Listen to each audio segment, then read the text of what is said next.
Assalamualaikum warahmatullahi wabarakatuh semua.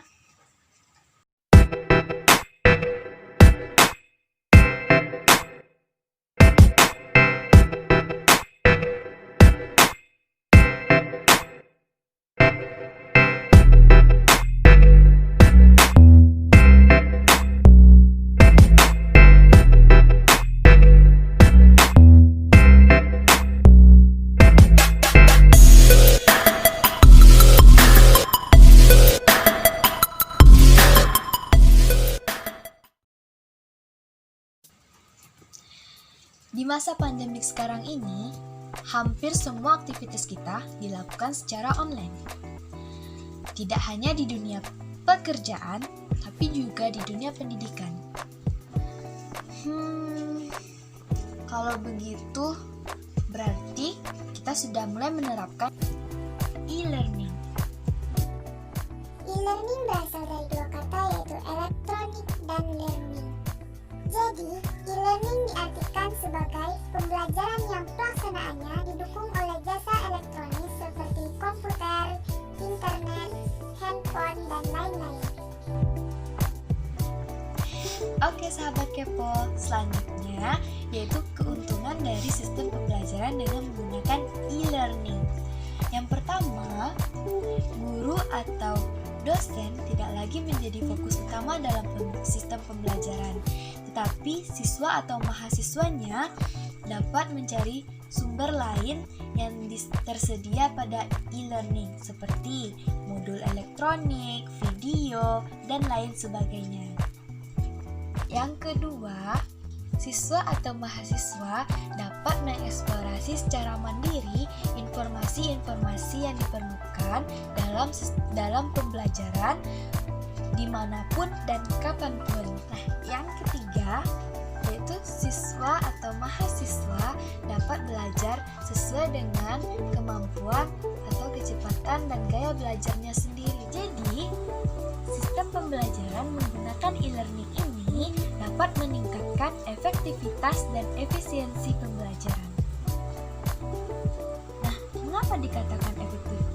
Karena penerapan semua prinsip pembelajaran seperti motivasi, korelasi, aktivitas, dan pengulangan serta kerjasama dapat menjadi lebih mudah. Lalu, mengapa dikatakan dengan efisien? Karena yang pertama, kita dapat menghemat waktu. Yang kedua, kita dapat selangkah lebih maju mengikuti arus perkembangan zaman dan teknologi sekarang ini.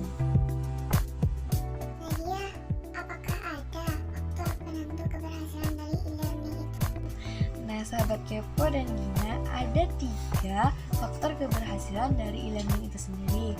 Yang pertama yaitu ketersediaan infrastrukturnya, yang kedua kemampuan dari SDM-nya, yang ketiga yaitu dukungan dari kebijakan. Nah, untuk ketersediaan infrastruktur ini seperti aplikasinya, terus servernya, dan juga yang ketiga ketersediaan dari jaringan. Nah, untuk kemampuan dari sumber dayanya manusia itu sendiri tentu diperlukan kemampuan dari si pengguna seperti peserta didik dan juga pendidik.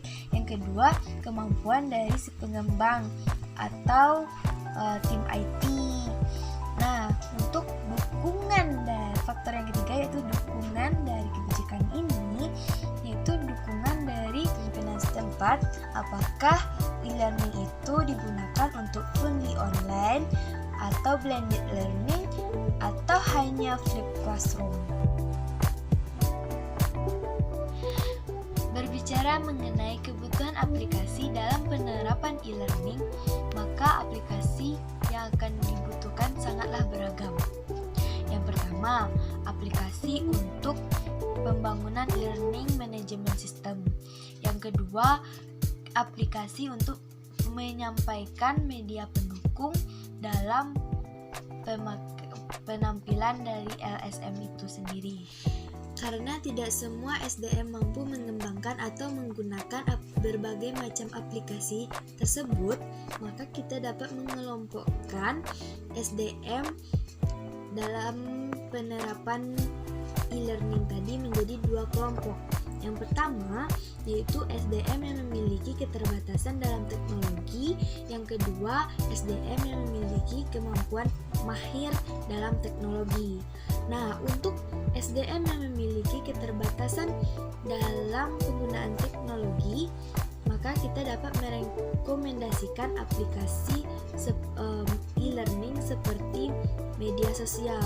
Nah, contohnya yaitu WhatsApp, Facebook, YouTube, Instagram, Twitter, Telegram, dan lain sebagainya. Nah, untuk pemilihan jenis media sosial yang akan digunakan dalam penerapan e-learning ini tidak hanya berpedomankan pada kemampuan dari si pendidiknya, tapi juga kita lihat dari kemampuan si peserta didiknya. Sedangkan untuk SDM yang memiliki kemampuan mahir dalam teknologi, maka kita dapat merekomendasikan dengan menggunakan aplikasi e-learning seperti Classroom, Sakai, Zoom, dan lain sebagainya.